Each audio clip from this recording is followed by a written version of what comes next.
Son of God, say my mind, and you don't I give as you receive, and your release is Satan. This is the season 3, the episode number 16 in the series How to Manifest Immortality, and the name of today's teaching is The Ideal Patient-Therapist Relationship. Who then is the therapist, and who is the patient? In the end, everyone is both. He who needs healing must heal. Physician, heal thyself. Who else is there to heal? And who else is in need of healing? Each patient who comes to a therapist offers him a chance to heal himself. He is there for his therapist, and every therapist must learn to heal from each patient who comes to him. He thus becomes his patient. God does not know of separation. What he knows is only that he has one son. His knowledge is reflected in the ideal patient-therapist relationship. God comes to him who calls, and in him he recognizes himself. Think carefully, teacher and therapist, for whom you pray and who is in need of healing. For therapy is prayer, and healing is its aim and its result. What is prayer except the joining of minds in a relationship which Christ can enter? This is his home into which psychotherapy invites him. What is symptom cure when another is always there to choose? But once Christ enters in, what choice is there except to have him stay? There is no need for more than this, for it is everything. Healing is here, and happiness and peace. These are the symptoms of the ideal patient-therapist relationship, replacing those with which the patient comes to ask for help. The process that takes place in this relationship is actually one in which the therapist in his heart tells the patient that all his sins have been forgiven him along with his own. What could be the difference between healing and forgiveness? Only Christ forgives, knowing his sinlessness. His vision heals perception, and sickness disappears, nor will it return again once its cause has been removed.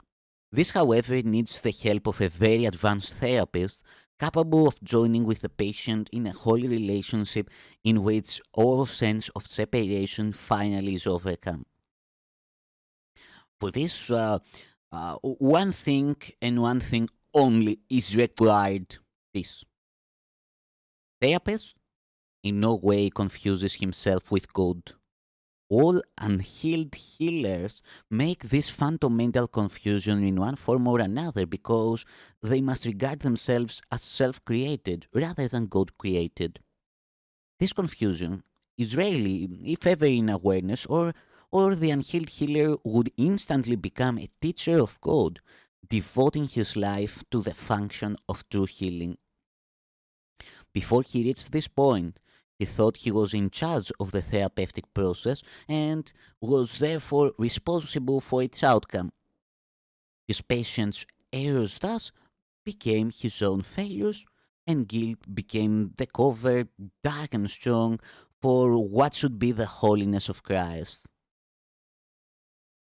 Guilt is inevitable in those who use their judgment in making their decisions. Guilt is impossible in those through whom the Holy Spirit speaks.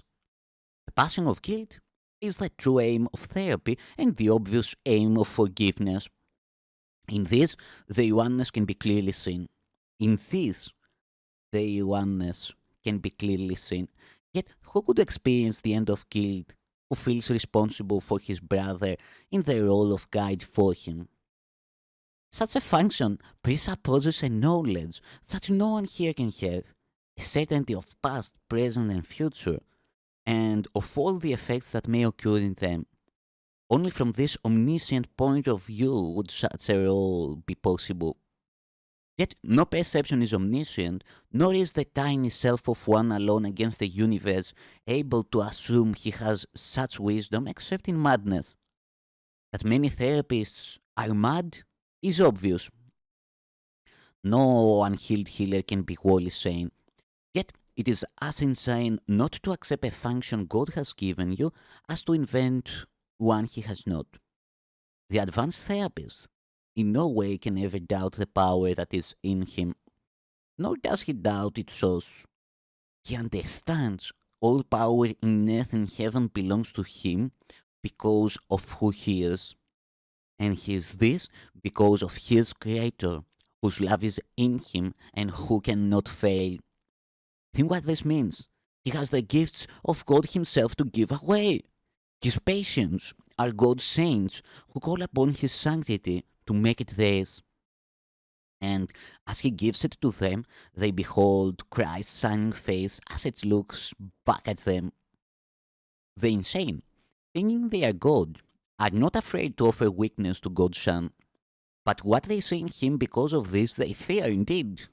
The unhealed healer cannot but be fearful of his patients and suspect them for the treachery he sees in him. He tries to heal, and thus at times he may, but he will not succeed except to some extent and for a little while. He does not see the Christ in him who calls. What answer can he give to one who seems to be a stranger, alien to the truth and poor in wisdom without the God who must be given him? Behold your God in him, for what you see will be your answer. Think what the joining of two brothers really means. And then forget the world and all its little triumphs and its dreams of death. The same are one, and nothing now can be remembered of the world of guilt.